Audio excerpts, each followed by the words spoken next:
എല്ലാ പ്രിയപ്പെട്ട cartoon പ്രേമികൾക്കും ഹക്കോസ് cartoon അക്കാഡമിയുടെ പുതിയൊരു എപ്പിസോഡിലേക്ക് സ്നേഹപൂർവ്വമായ സ്വാഗതം. എല്ലാ തവണത്തെയും പോലെ ഒരു കാർട്ടൂൺ ഡെമോൺസ്ട്രേഷൻ ഒരു കാർട്ടൂൺ വരയ്ക്കുന്നത് കാണിക്കുകയല്ല ഇന്നത്തെ ഈ എപ്പിസോഡിൽ ഞാൻ ഉദ്ദേശിക്കുന്നത്. ഇതൊരു കുറേ കാർട്ടൂണുകളുടെ ഒരു സീരീസാണ്. ഇതൊരു സ്റ്റോറി ആയിട്ടുള്ള ഒരു സ്റ്റോറി എന്ന് വെച്ചാൽ കണ്ടിന്യൂവേഷൻ. ഞാൻ ഇത് വരയ്ക്കുന്ന സമയത്ത് ഇങ്ങനൊരു ഉദ്ദേശമില്ലായിരുന്നു. അപ്പോൾ ഇത്രയും ഐഡിയ കിട്ടുമെന്നോ അല്ലെങ്കിൽ ഇങ്ങനത്തെ ഒരു സംഭവം ചെയ്യാമെന്നുള്ള ഉദ്ദേശമില്ലായിരുന്നുകൊണ്ട് പല ഒരു നമ്മുടെ വെള്ളരിക്കാപട്ടണം എന്ന് പറഞ്ഞ രാജ്യത്തെ ഒരു പൊന്നുതമ്പുരാൻ്റെ കഥയാണ്. അപ്പോൾ ഇത് ഇങ്ങനൊരു ഉദ്ദേശമില്ല, തുടക്കത്തിലില്ലായിരുന്നുകൊണ്ട് ഈ രാജാവ് പലതായിട്ടുണ്ട്. അത് എന്നോട് ക്ഷമിക്കുക. അപ്പോൾ ഇതിലൊരു സ്റ്റോറിയാണ്. ഇത് പണ്ടൊരു മഹർഷി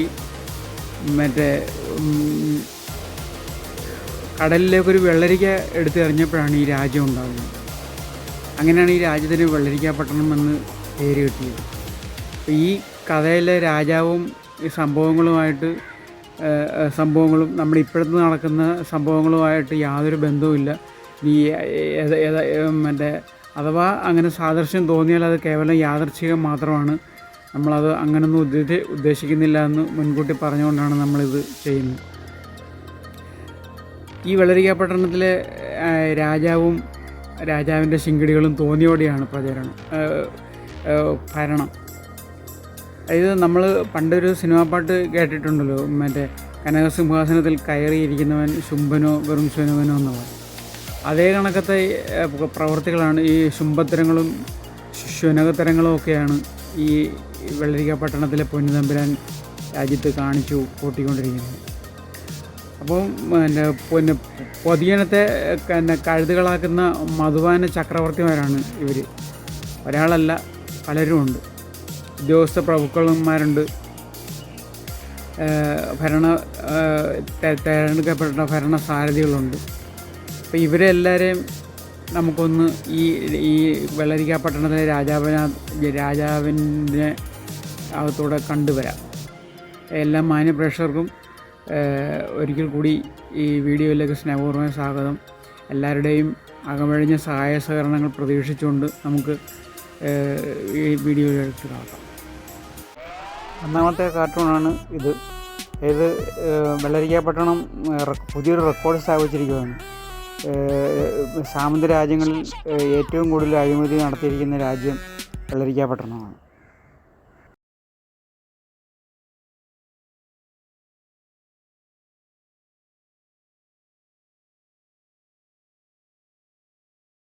ഇത് അടുത്ത കാർട്ടൂണാണ്.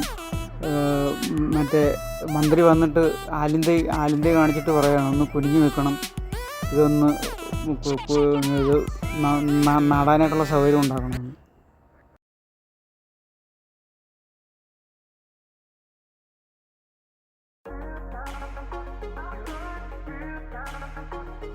ഇത് അടുത്ത കാർട്ടൂൺ പുതിയൊരു ലിസ്റ്റാണ്. അതായത് കൊട്ടാരത്തിൽ അഴിമതി കേസിൽപ്പെടാത്ത ഒരാൾ ഉണ്ടെന്നാണ് പടൻ വന്ന് പറയുന്നത്. അത് ഇവരുടെ തൂപ്പുകാരനാണ്.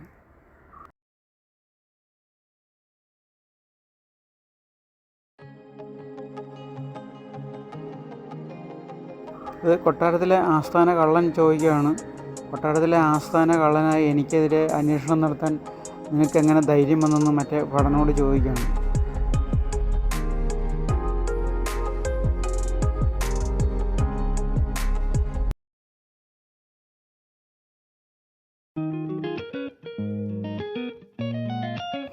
ഇവിടെ മഹാരാജാവിനെ മുഖം കാണിച്ചുകൊണ്ട് നാട്ടിലെ ഒരു സാധാ കള്ളം വന്നിട്ട് പറയുകയാണ്, ഈ കൊട്ടാരത്തിലെ ആസ്ഥാന മോഷ്ടാവായിട്ട് തന്നെ അംഗീകരിക്കാൻ കനിവുണ്ടാവണമെന്ന്.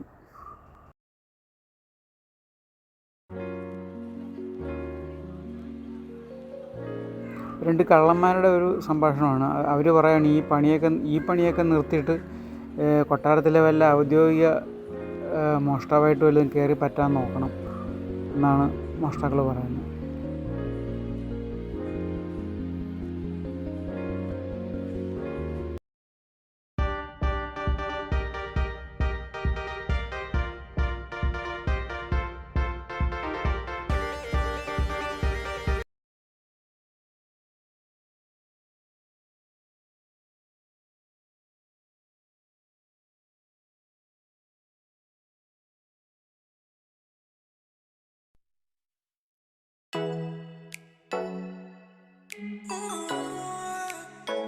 പൊന്നുതമ്പുരാൻ ചോദിക്കുകയാണ് രാജാവിൻ്റെ രാജകുമാരിയുടെ കഷ്ടകാലം മാറാനായിട്ട് ഏത് അമ്പലത്തിൽ ഏത് വഴിപാട് ചെയ്താലാണ് മാറുക എന്ന് ജോത്സ്യനെ വിളിച്ച് ചോദിക്കുക.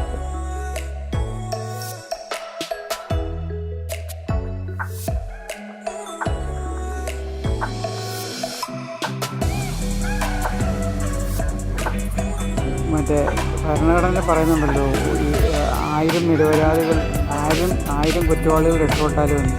അപ്പോൾ ആ ഒരു വരി വെച്ചുകൊണ്ട് ഞാൻ നിന്നെ രക്ഷിക്കാമെന്ന് ഒരു അഴിമതിക്കാരൻ്റെ രാജാവ് പറയും.